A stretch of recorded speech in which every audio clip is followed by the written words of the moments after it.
May nagtanong sa atin, sir. Ano po ba talaga ang kaibahan ng Philippine Navy at Philippine Marines? At ngayon, iisa-isahin natin ng malinaw at diretso para mas maintindihan mo. Unahin natin ang Philippine Navy.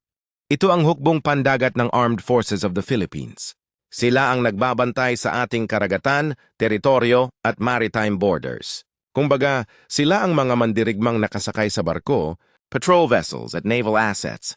Trabaho nila ang sea patrol, maritime security, naval combat, at pagprotekta sa mga karagatang sakop ng Pilipinas. Kapag may banta sa dagat Navy ang unang rumesponde. Ngayon naman, punta tayo sa Philippine Marine Corps o mas kilala bilang Philippine Marines. Ang Marines ay specialized combat force under the Philippine Navy pero magkaiba ang mission nila. Kung ang Navy ay nakatutok sa dagat, ang Marines naman ay ground combat warriors na trained lumaban sa lupa, dagat at coastal areas.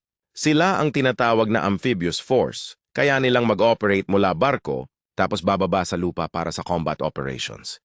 Mas matindi ang training ng Marines dahil sila ang laging nasa frontline para sa amphibious landing, coastal defense, counterinsurgency, at special missions. Kumbaga, kung ang Navy ang tagapagbantay ng dagat, ang Marines naman ang mga mandirigmang sumusuong kahit saan, bundok, baybayin o urban area.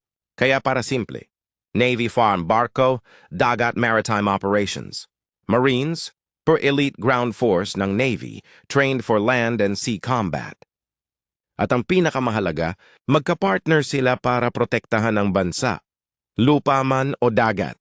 Kung may natutunan ka dito, like, follow at share mo ang video na to para mas marami pa ang mabigyan ng tamang impormasyon.